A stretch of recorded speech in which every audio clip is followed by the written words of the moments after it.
There's no way of having a conversation on real estate matters without mentioning their name. Today we have the privilege of sitting down with Ben Woodhams, the managing director of Knight Frank Kenya. Did I get the pronunciation right? There's an S on the end. Oh, there's Woodhams. All right. Yeah, it's Woodhams. Yeah, so today we basically need to talk about the real estate sector in light of COVID-19 and the changes that have happened in there and things that we need to look at as far as real estate sector is concerned. Okay. But before we get into that, when you came back to Kenya, you said that it was a homecoming for you. Talk a bit about the Woodhams, who's Kenyan. My father worked in Mombasa he was a lecturer in electrical engineering from 1973 to 1987. So I spent my formative years in Mombasa. So I left when I was 17 years old. So when I came to work for Knight Frank in East Africa in 1999, that was the homecoming for me. It was returning to the land of my childhood. Now, let's talk about Knight Frank, Kenya. 1998, you set up shop in the country. Were you prepared for the growth that this organization would experience in the country? When I joined Knight Frank, I actually went to Dar es Salaam in Tanzania in 1999. So the Kenyan operation had already been running a year by that time. So then after 4 years, I joined the Kenyan operation in 2003, where it's a relatively small business, about 30 staff members. So now here we are, some 17 years later. We have 170 staff and we're managing 7 million square feet of commercial property, over 700 residential units. So we have grown fantastically, but really, as you say, that is as a result of the growth of the economy over that time period. So in a sense, we've been very lucky. We've had year-on-year growth, phenomenal growth since 2003, right up to, I would say, probably 2015, 2016, and then the market started to slow down a little. And what were your projections pre-COVID? Now, before COVID checks in, how is it looking like in the sector? You know, we thought that 2019 had been a relatively good year. There had been some challenges for sure, but we thought 2020 would continue that growth rate, that sort of gentle recovery. I suppose post the interest rate cap and so on and so forth, you know, we're starting to see the oversupply being absorbed in the market and starting to see rental levels climb again, heading towards the peak that was 2015, 2016. March, COVID kicks in. Yes, beware the Ides of March. Lockdown happens, Yeah. the economy is shaken.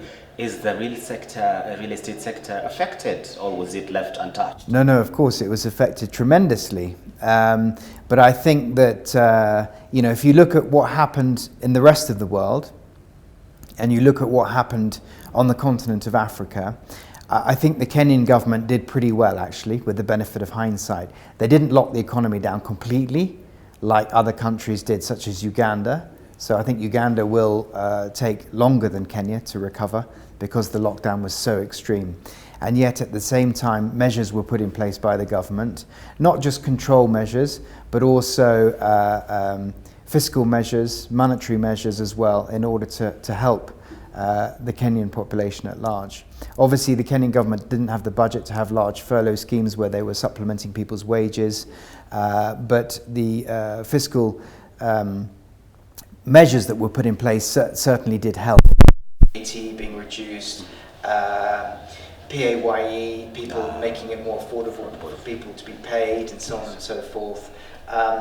Corporation tax being reduced. All these measures helped, and they were put in place pretty quickly. Many African countries followed suit, but they were some months behind.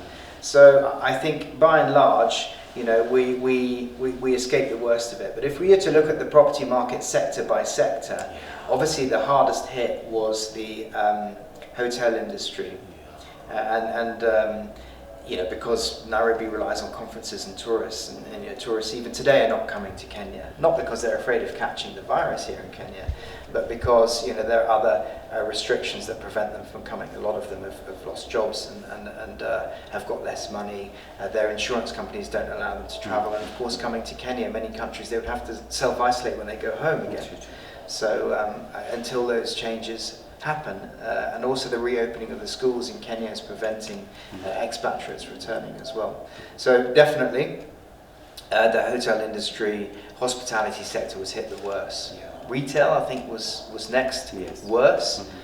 Shopping centres were hit very badly, particularly those that were closed by government. I mean, we classified our retail tenants into 3 categories. The first category was those who were closed by government. So the cinemas, the gyms, the casinos. The second category were those that were still trading, but were struggling because of the drop in footfall. And the third was those that weren't so badly affected, like the service industry, the anchor tenants. People were still buying their daily needs.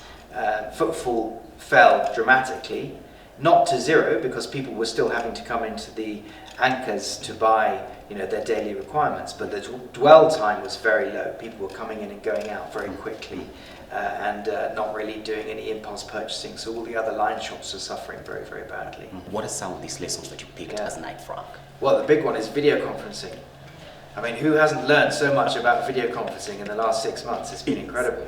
And I think the lessons that we take away from that are, do we really need to travel as much? Actually, when you learn to use these systems, you realize that actually you don't need to get on an airplane to go and see people the whole time. It can be done. You don't need to spend 2 to 3 hours a day commuting to the office and back. Maybe you'll do that once or twice a week in the future. You don't need to do it every day. You can actually get a lot more done working from home if you're not wasting all that time sitting in traffic and so on and so forth. So these are the kinds of lessons, the way people use office space, the way their work-life balance changes. I think those lessons will stay with us for sure. Based on these lessons and the experiences that you've had into the pandemic, what are some of the adjustments that you have had to make in terms of the operations and even internally to just conform? Well, I mean, we've had to make financial adjustments, as I've just said, about matching our costs with revised downgraded turnover forecasts. But we've also had to make, in the short term, the social distancing measures, like everybody else. For an office occupier, you have to make sure that your staff are safe. The health and safety of your staff is your number one priority at the end of the day. So, we were working from home. We were putting all steps in place so that our staff, those that had to come into the office, could do so without using public transport. We were getting the staff up and running, working from home, so those that didn't have laptops had to get them or had to have their own converted, made suitable for company use, and so on and so forth. But now we've re-entered the office, and this is something that we've thought about quite hard, and is actually something that we can help other people with as well, and that is your return to work strategy. So for us, we devised a work plan whereby we divided the whole workforce up into effectively 3 teams, but principally 2 teams, the blue team and the red team. And what they will do is they will work, the blue team will work 1 week and the red team will work the next week. And they alternate like that. And that way, we can keep a minimum of 2 meters social distancing between each staff member. We also have the green team, which are people who already have that amount of space around their workstation anyway, so they can actually come the whole time. So these are some of the short-term adjustments that we've made. Long-term, I think we probably, like a lot of people, will need less office space. Not substantially less, but we can certainly make adjustments from the lessons that we've learned in this. Particularly, I mean, paradoxically, hot desking is one thing you can't do right now. You can't share workstations because of the danger of contracting the virus from the workspace itself. But in the future, going forward, it is something that we will be looking at very closely, particularly with more people working from home. The future, as far as Knight Frank is concerned, short term, long term, what are we seeing? What are we trying to put in place so that we're headed towards that kind of future? I think short term, we've got to get back on our feet. So we're back in the office, albeit in a slightly different way. We're still advising our clients on what to do with their properties on a day-to-day basis. And some of that advice relates to clients dealing with crises. But a lot of that advice is dealing with clients looking for opportunities to invest, opportunities to develop, opportunities to take advantage of a recovery. And that's what we're here to do. I would like to think that relatively shortly We will see, all of the local schools opened again, which will enable the return of the expatriates, because schooling is one of the things that's holding them back from returning here. And a general recovery in the economy will see a commensurate recovery in the real estate sector. We are seeing inquiries, not just for the purchase of residential properties, but also the occupation of commercial space, and particularly logistics, but also offices as well.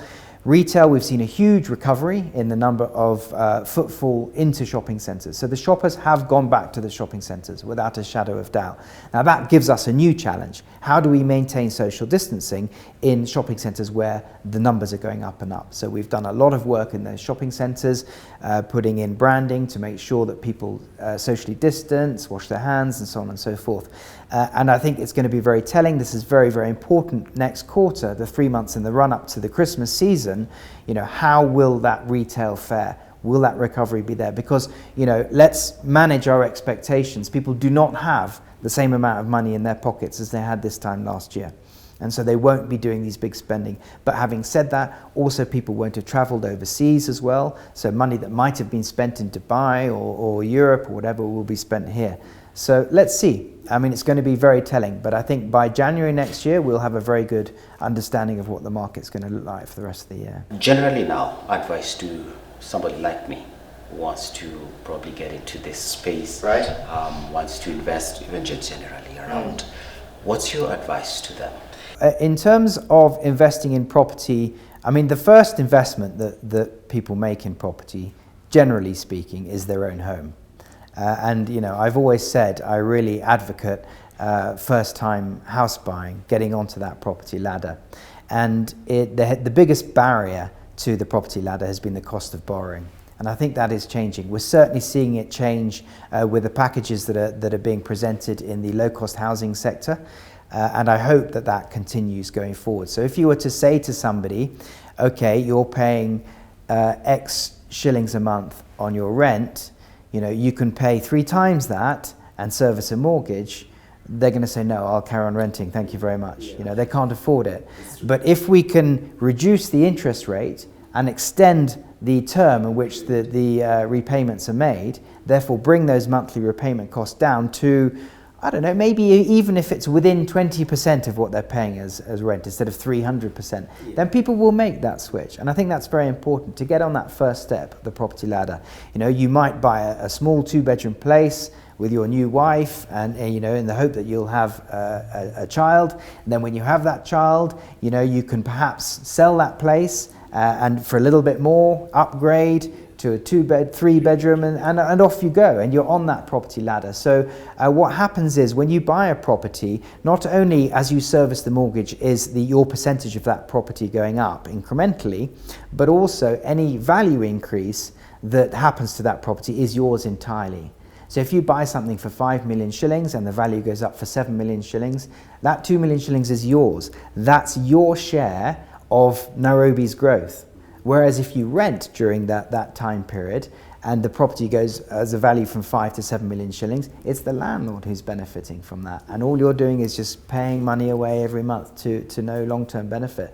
So I really do encourage people to try and get on that property ladder. And I really hope that we can see longer-term mortgages and lower interest rates that will enable more and more people to be able to do that. As we come to the close of this discussion, what would be your final remarks? As I've said before, Nairobi is a regional hub.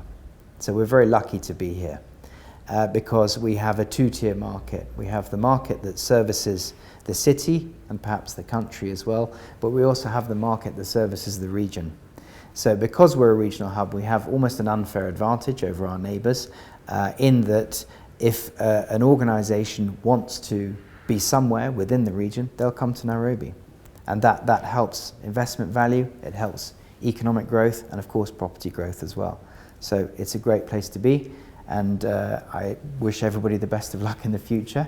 I think it will get a lot better. Ben Woodhams, right there, the Managing Director of Knight Frank Kenya, very optimistic that Kenya is going to recover a bit faster than the rest of the world, and also advising that it is important to climb onto that property ladder as early as possible, even as the market opens up.